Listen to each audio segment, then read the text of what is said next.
Tantangan, kali ini kita sudah kedatangan tamu yang sangat spesial. Kita akan membahas tentang dunia properti. Kita sudah mengundang Pak Musa Chandra. Halo Pak Musa, apa kabar? Baik. Nah, dan Bro Arthur. Nah, hari ini Sobat Tantangan kita akan membahas tentang rumah idaman. Nah, siapa yang nggak mau rumah idaman? Ya kan, apalagi kita kalangan millennials baru bangun tidur, kita pajang foto rumah idaman kita di depan kamar supaya kita lebih bersemangat lagi. Kemudian rumah idaman itu kita juga jadikan sebagai wallpaper di handphone. Jadi setiap kali buka handphone, wah keinget saya belum punya rumah nih. Ayo, benar nggak Pak Musa? Bro, ya kan? Nah, kita akan kupas tuntas tentang rumah idaman ini. Pertama saya ingin tanya dulu nih ke Pak Musa. Pak, kriteria rumah idaman itu bagaimana Pak? Ciri-cirinya Pak? Oke. Ada dua sebenarnya rumah idaman. Satu di dalam rumah itu sendiri dan juga di luar rumah. Artinya lingkungannya yang aman, nyaman, teduh. Kemudian tetangganya juga pada baik-baik, bisa saling membantu. Itu kalau dari di luar rumah. Tapi kalau di dalam rumah, tentunya rumah idaman itu rumah yang nyaman, artinya bersih, penghuninya juga akur, sehat, ventilasi udara semua bagus, dan bentuknya akur lah. Artinya rumah itu kan, rumah idaman kadang kita keluar rumah kerja, ada tugas segala macam, pulang ya nyaman gitu. Artinya keluarga bisa komunikasinya bagus, kemudian juga bisa saling berbagi. Rumah cukup luas lah, artinya luas itu masing-masing orang beda-beda, tapi artinya rumah yang layak, artinya kamarnya cukup, fasilitasnya semuanya juga ya layak ya, artinya bukan mewah tapi ya layak untuk dihuni. Kemudian suasananya enak, nyaman, harmonis, saya rasa itu. Baik, nah itu dari Pak Musa mewakili kalangan milenial up yang sudah membina keluarga. Nah sekarang kita ke Bro Arthur. Kita nih Bro, kalangan milenial Bro, ya kan? Gimana Bro pendapatnya? Iya, kalau menurut aku sih memang kalangan milenial ini adalah orang-orang yang akan mengidamkan rumah ya. Dan biasanya kalau orang milenial tuh mengidamkan rumah itu kan punya high expectation karena belum punya rumah gitu kan. Iya. Belum punya rumah, pinginnya ada kolam renangnya, Iya. gitu kan, ada jacuzzinya gitu kan. Pinginnya ngelihat yang ada di Instagram gitu kan, yang di TikTok. Wah ini guys, nih habis berenang nih ya gini-gini. Nah, tapi kan sebenarnya kita zaman itu boleh, gitu. Kita boleh gitu ya. Tapi kan harus disesuaikan dengan keadaan kita juga. Nah, sebenarnya milenial itu punya idaman rumahnya itu rumah-rumah yang kalau lihat sekarang ya, yang kebanyakan itu yang sudah lengkap. Ya sudah lengkap. Misalnya tadi mungkin Pak Musa juga kasih tahu ada sirkulasi udara, terus juga ada ventilasi pencahayaan. Dan banyak kan milenial kan juga berpikir tuh open minded kan. Ya sekarang pandemik, dia rumahnya juga harus yang pandemik gitu, harus yang bisa menyesuaikan dengan pandemik gitu kan. Terus juga kan kalau biasanya developer kasih ada full furnish, ya udah dia mau tuh yang seperti itu gitu, yang zaman sekarang seperti itu gitu, yang nggak kosongan doang datang gitu kan. Terus juga misalnya ruang buat kayak ada bisa digantikan, misalnya tadi tempat tidur bisa jadi ruang tamu, kayak gitu kan, multifungsi kayak gitu. Jadi sekarang itu dia tuh pingin sesuatu yang modern. Wah, saya juga sangat pendapat ya dengan Bro Arthur. Jadi kita kalangan milenial bener banget, kita maunya praktis, siap tinggal bawa koper, masuk, udah tinggal siap huni. Dan juga fully furnished, kita nggak usah repot-repot lagi untuk beli peralatan dan perlengkapan rumah lainnya. Nah, selanjutnya saya mau ke Pak Musa nih. Pak, ada data Pak yang menyimpulkan bahwa zaman sekarang kalangan milenials ini lebih sulit untuk mendapatkan rumah. Jangankan rumah idaman seperti yang sudah Pak Musa punya, apalagi rumah Pak. Itu benar nggak Pak data itu? Menurut saya memang semakin sekarang ini lebih sulit punya rumah idaman. Tapi bukan artinya nggak bisa, tetap bisa. Tapi bekerjanya harus lebih cerdas, harus lebih keras. Waktu zaman kita punya rumah, harganya masih murah. Kita bisa cicil, bisa ini. Sekarang, mungkin dulu tanah 200 rumah, dinilai mungkin 500 juta. Saat ini 500 juta hanya apartemen ukuran studio meteran ya. Iya, hanya 20 meteran. Kalau dulu bisa 200 meter gitu. Nilainya sama. Nah, dengan kondisi sekarang ini ya otomatis harus disesuaikan, harus seperti kata Pak Arthur kan, kemampuan dengan keinginan gitu. Kalau kita memang mampu ya oke. Tapi kalau kita nggak mampu, bisa punya rumah, bisa punya apartemen, tapi ya harus disesuaikan. Kerja lebih keras, lebih cerdik juga kan. Kondisi sekarang kan banyak bisa kerja di kantor, kemudian sampingnya dia bisa jualan online, kemudian dia juga bisa macam-macam lah, jadi YouTuber, jadi apa gitu kan. Nah itu salah satu sebenarnya usaha untuk mendapatkan tempat tinggal yang lebih layak. Menurut saya itu sih memang lebih sulit menurut saya. Jadi Pak Musa sependapat juga Pak ya dengan data tersebut memang ya. lebih sulit ya.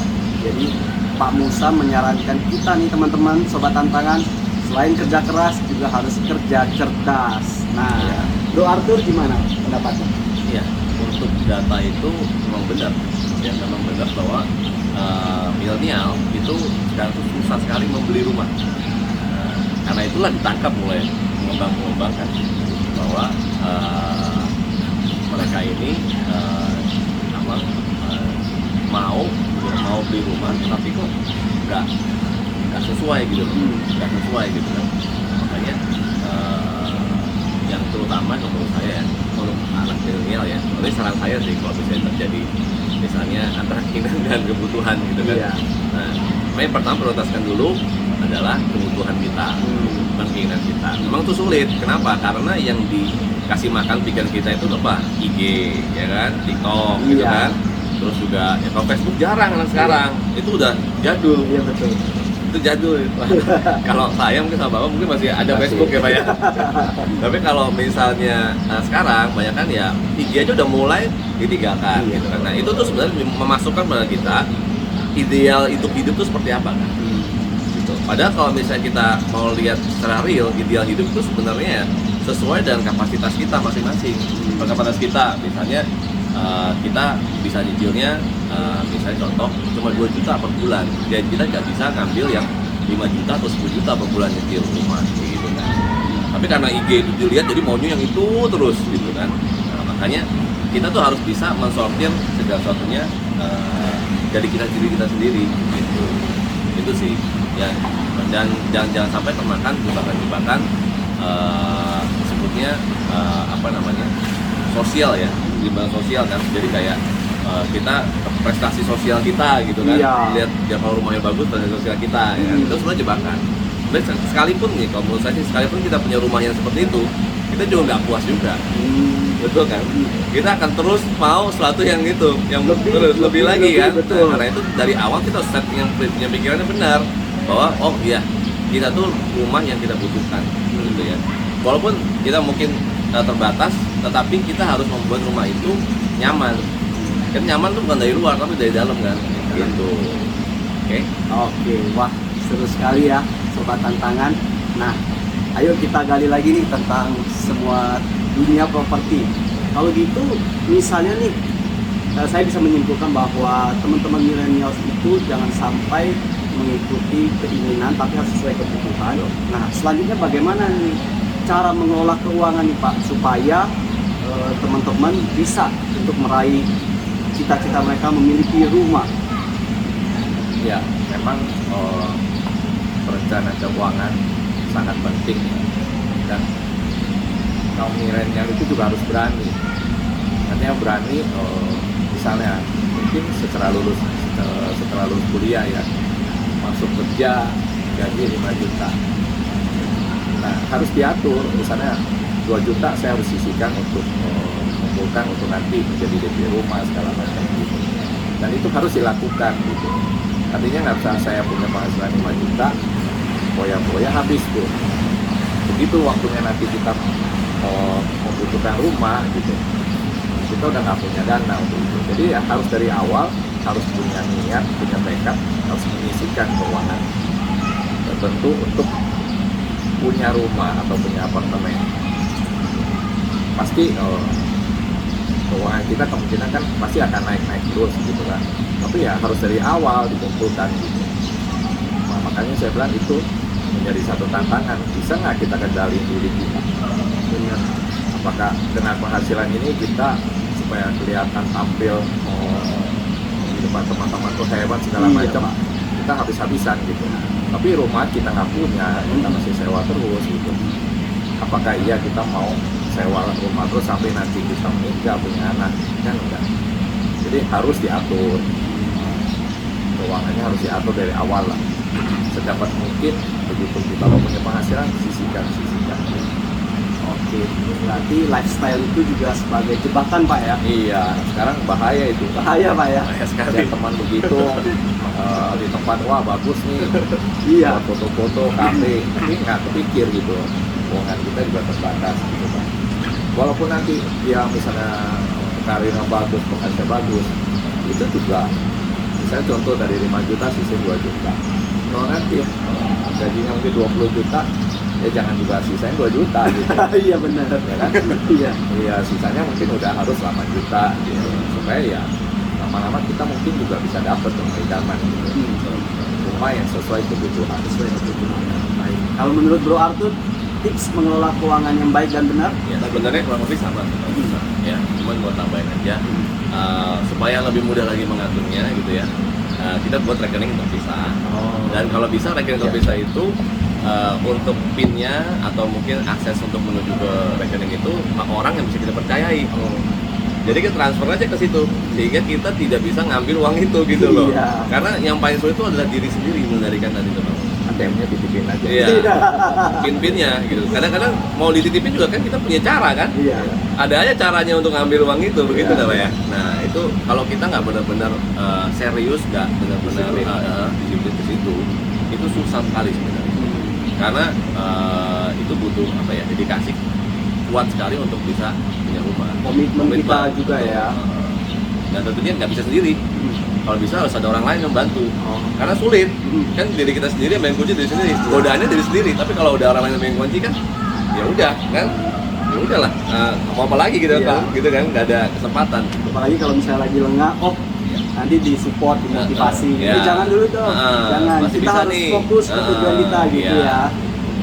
Kan nanti diambil terus. Iya, Iya, kalau nggak betul. ya. Apalagi kalau nggak disisihkan, dimasukin ke rekening yang sama, habis. Nah, itu kan terjadi tuh, itu pasti terjadi.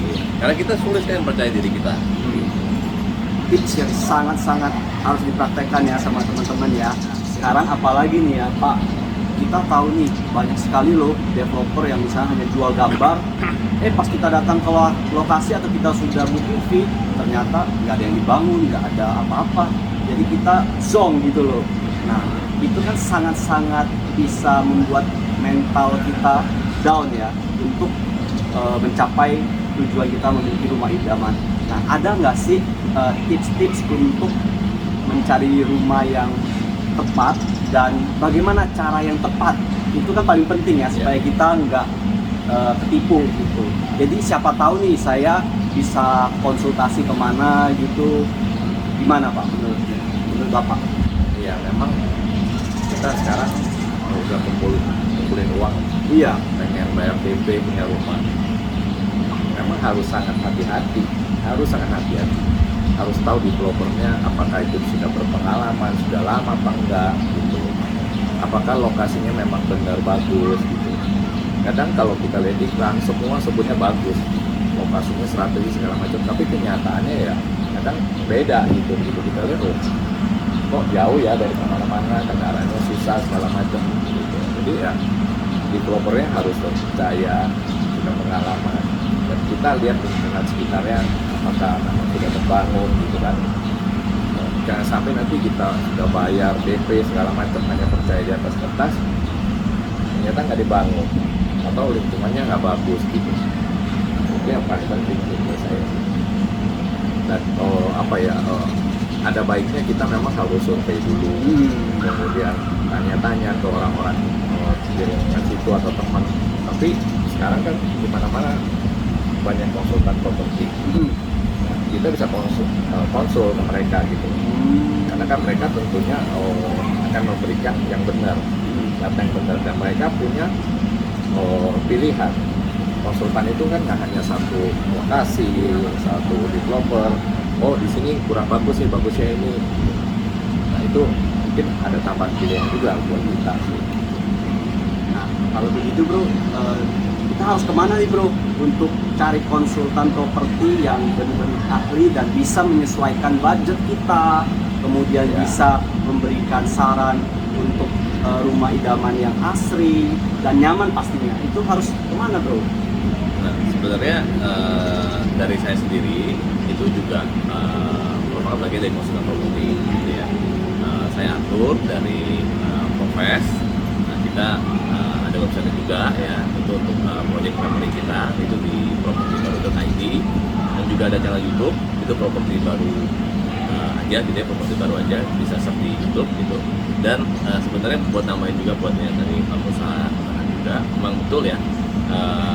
Mungkin kalau buat milenial itu pertama kali kan tergiur sebenarnya murah ya, Iya. murah, cicilannya murah apa segalanya. Tapi ya kita harus bisa memfilter itu pertamanya. Tadi yang Pak Musa katakan itu juga benar, harus bisa memfilter itu. Dan sometimes juga walaupun Pak ya developernya bagus, ya tadi kita udah bicarakan singkat. Developer bagus belum tentu juga dibangun gitu kan. Betul nggak? Iya kan? Jadi jebakannya, istilahnya jebakannya banyak sekali gitu. Nah, karena itu 0% misalnya. banyak hal yang mungkin secara pikiran, kalau kita pikir sendiri semuanya itu masuk akal. Semuanya itu sudah Bagus. kalkulasinya masuk. Iya. Ya, uangnya kita bisa cicil, developer bagus, orang lain bilang bagus sama segalanya gitu kan. Nah, tapi kalau misalnya kita tarik secara survei keseluruhan dengan track record yang ada, itu kita bisa nemuin sebuah benang merahnya bahwa mungkin ini punya potensi untuk ada resikonya gitu loh. Nah, disitulah properti konsultan itu bisa melihat itu dengan helikopter view-nya itu loh. Dengan helikopter view-nya itu dia bisa melihat secara keseluruhan. Oh, ini ada potensi resiko nih, misalnya nanti nggak dibangun. Dibanding kalau kita cuma pikir sendiri atau cuma networknya kita sendiri gitu ya. kan. Nah, di situ. Nah, di situ waktu udah kayak gitu ya, sehingga itu bisa mengadvise milenial terutama ya untuk bisa memutuskan yang tepat yang mana. Itu sih. Baik, berarti kita bisa meminimalkan resiko. Betul. Ya. Resiko itu pasti ada. Oke. Nah, terakhir pesan penutup dari Pak Musa dan Bro Arthur untuk teman-teman kalangan millennials agar bisa meraih goalnya, yaitu mendapatkan rumah idaman, bagaimana? Ya. Kita harus merencanakan dari awal. Kalau kita ingin memiliki sebuah rumah atau sebuah apartemen yang nyaman dan layak dihuni, tentunya semua harus merencanakan dari keuangan dan kehidupan kita juga. Yang pasti kita berusaha, apakah kita bisnismen atau kita bekerja, kita harus berusaha bekerja dengan cerdas, berusaha dengan cerdas. Sekarang nggak cukup kerja keras, tapi harus cerdas gitu. Kadang kerja keras itu udah kerja setengah mati pun ya penghasilan begitu. Tapi kita harus cerdas, artinya harus punya daya juang yang kuat. Mungkin kalau dulu orang dulu ya, mereka itu kalau kerja tuh luar biasa, sampai malam sampai apa, mereka luar biasa. Sekarang anak-anak muda kerja sampai lembur sedikit udah Komplain, Pak. mengeluh ya. Iya. Udah komplain ini itu. Nah, itu ya menurut saya nggak bagus. Dia kerja cerdas, bisa kerja kantor, pulang kan masih bisa nih punya usaha yang lain. Iya. Ya, harus semangat lah. Pantang menyerah, maju Iya. terus berarti Pak ya. Dan betul. berpikir out of the box. Iya. Oke. Silakan Bro. Ya, jadi buat para milenial ya, sebenarnya jangan menyerah untuk ingin punya rumah gitu ya, rumah sendiri gitu.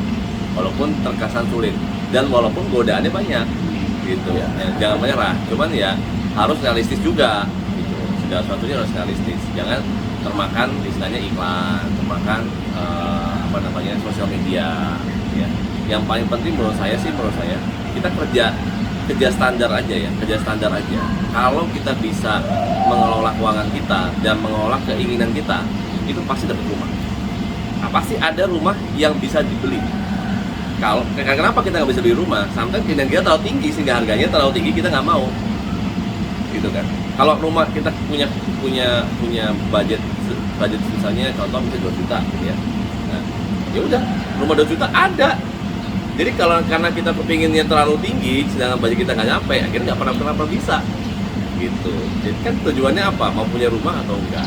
Misalnya nggak mau punya rumah, ya sewa aja, gitu kan. Jadi hidup ini sebenarnya simpel, jangan dibebanin segala sesuatu dengan idealisme kita. Itu sih menurutku yang jadi essence banget ya, terutama buat milenial ya, supaya nggak terjebak sama berbagai macam godaannya ini ya, banyak apalagi sekali ya. YouTuber Gitu. Sekarang gerbek-gerbek artis lah, jadi iya kan kan. pasti ekspektasinya terlalu tinggi ya. Betul. Terus tambah lagi satu lagi misalnya kayak pendapatan instan, kan pinjaman instan, Iya, pinjol. iya kan, pinjol, gitu kan, Iya. Berbahaya ya. melebar gitu loh. Jadi kalau kita nggak benar-benar menjaga kebutuhan keinginan kita ini sesuai dengan kebutuhan kita gitu ya, itu bakal banyak hal masuk gitu. Karena itu sebelum itu terjadi, jaga dulu supaya tujuan tadi itu tercapai. Nanti juga kita akan bisa bersyukur kan kalau kita punya apa yang kita bisa punya rumah dari apa yang kita hasilkan.